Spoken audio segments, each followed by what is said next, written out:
sometimes you gotta pray for a victory. Yeah, I'm overzealous when I'm thinking about the cash flow. I never had no handouts, just came natural. I've been tested so much, all these restless nights, all these different situations that I've been through. This is April 2025.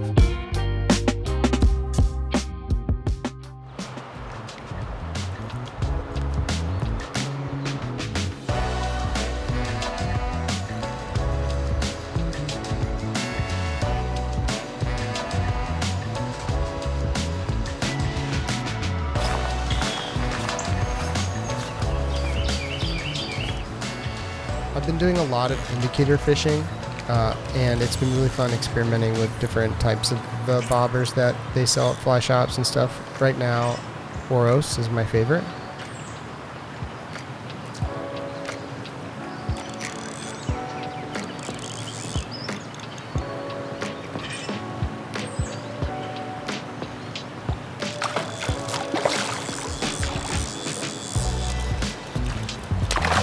Oh my God.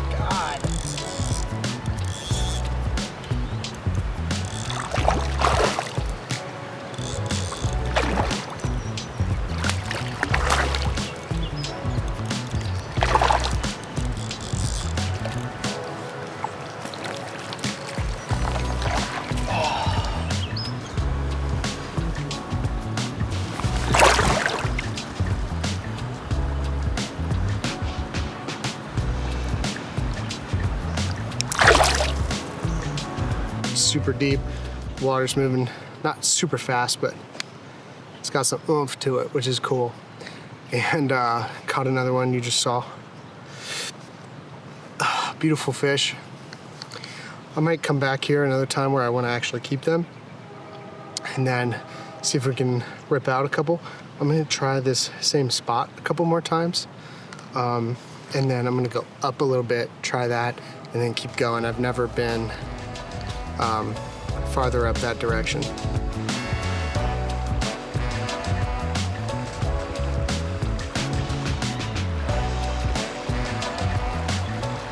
I keep losing my indicators, whether it's I'm casting too hard or like sometimes they've just popped off. And I think it's just because I haven't had them screwed on tough enough. So I'm gonna head over to my fly shop here real quick and I'm gonna grab like a 6-pack. I've been really liking the Oros ones. They seem to cast more in line, which is nice. And the small ones seem to be, for the nymphs that I like to go for really deep pools, and the slightly bigger ones, the small ones seem to be great, where they don't like slightly sink underwater. It's like they float, and then if a fish hits it, like gets pulled under. The extra small ones are nice. They cast super easy because it's like they're barely there, but they do like pull a little bit underwater if you're not using super small stuff. So I'm gonna do that, and I'm also gonna mess with like maybe a large one and just see what happens, you know?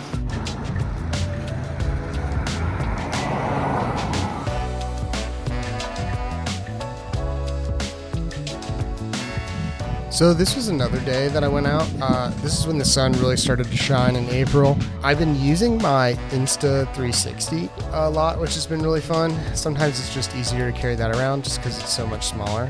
But here you can see that I actually saw a bunch of palominos, and I was able to get close enough to be able to film them, which was fun on the camera. But the problem is that they probably get fished for so much because they're visible that they want nothing to do with you, no matter what you throw at them. And it'd be really fun to catch one day for that exact reason. But until then, I tend to ignore them. Look at this guy. This is why we flip over rocks right here. Another thing I've been doing a lot this month has been just taking the time to actually flip over rocks. You can see a stonefly here. And with the camera that I have on my iPhone, it has a macro mode, so it's been fun taking pictures of bugs. It's definitely made me feel like more of a kid again, flipping over rocks looking for salamanders, except now I'm looking to try to be successful in fishing. Here I got, in typical fashion, stuck in a tree with the fly line. and I did recover it, which is nice. Your smile reminds me in every single way. As I moved further up, I did catch a decent-sized rainbow trout. Dude, I'm not mad about it. This was a day that my friends Andrew, Jason, and I went to the breeches. It ended up pouring rain, and that's Jason right there. And he caught a ton of fish. I think he caught like 7 or 8 by the end of it. Andrew caught a good amount, so did I. It was a lot of fun. There wasn't a ton of people out at all because it was raining, which is, I guess, is the benefit of fishing in the rain, that you don't have much competition with other people. And we were all using nibs.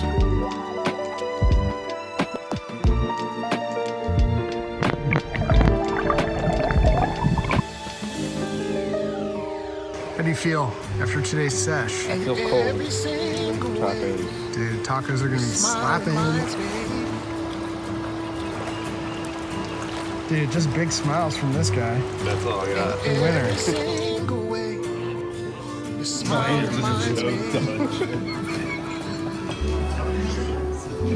One chip challenge.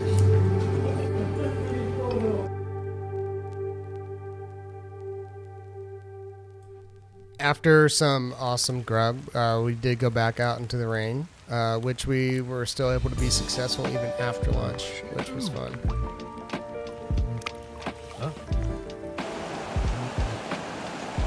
Here, Andrew started fishing with some dries. You can see an eat here up on the top, right there. Andrew's going for that fish for like 15 minutes and to no success. Jason and I caught a bunch more rainbow and brown trout after that.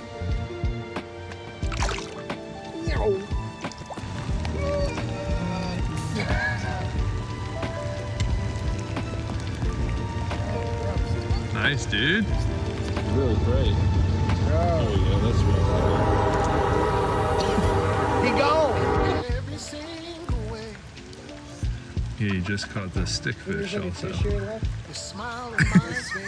Standing in here.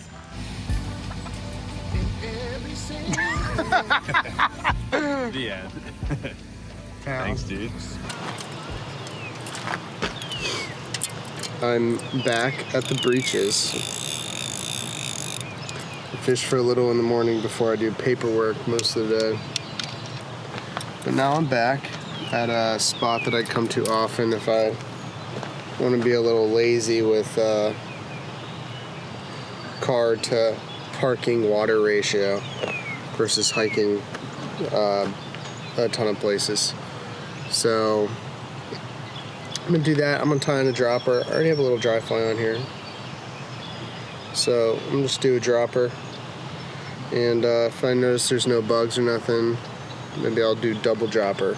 Well, double dropper indicator.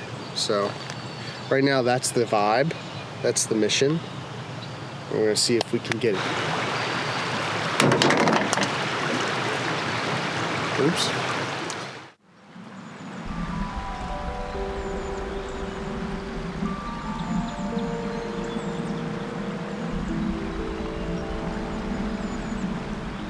Guys up here, these are like a greenish brown.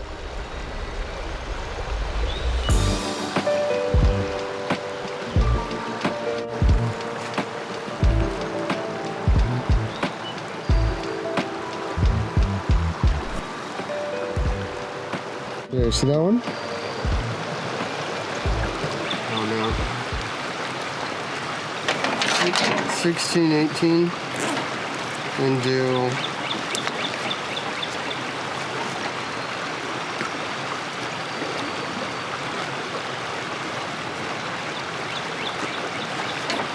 a small greenish brown.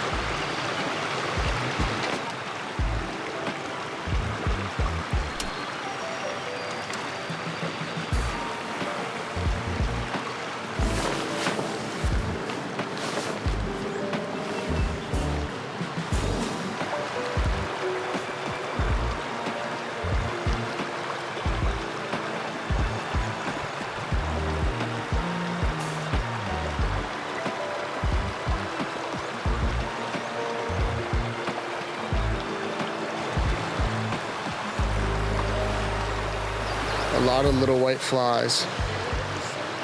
As I've been standing here watching, I haven't seen anything rise. And I've only ever caught things on nymphs here.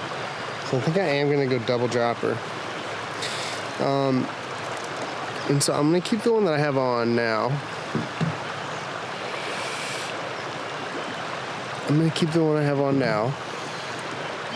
But I'm gonna retie it to another one. This little, let me see if I can get this here. Little Pokeball, look at that. Gonna be doing Pokemon in real life.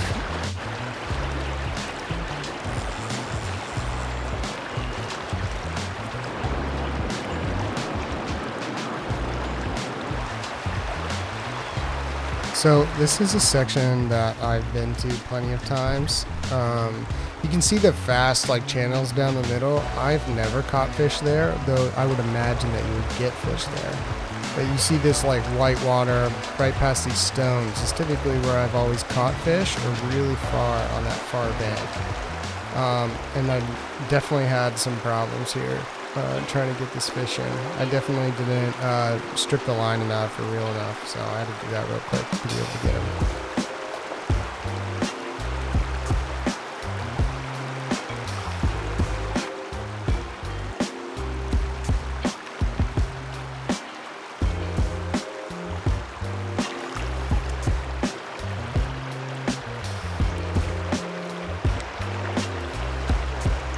Got it done. We caught one fish, one rainbow trout.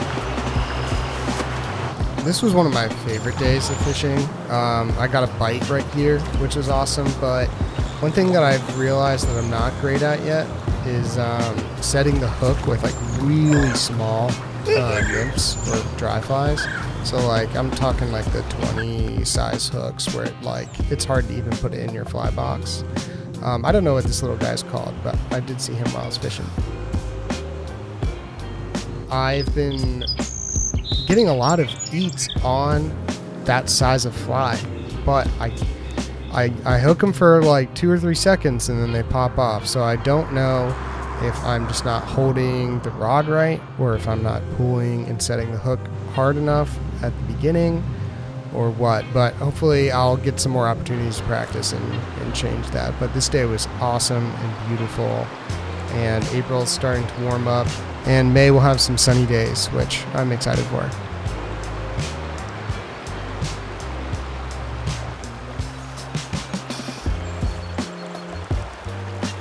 If you guys like this video, make sure to subscribe and stay tuned for more like it.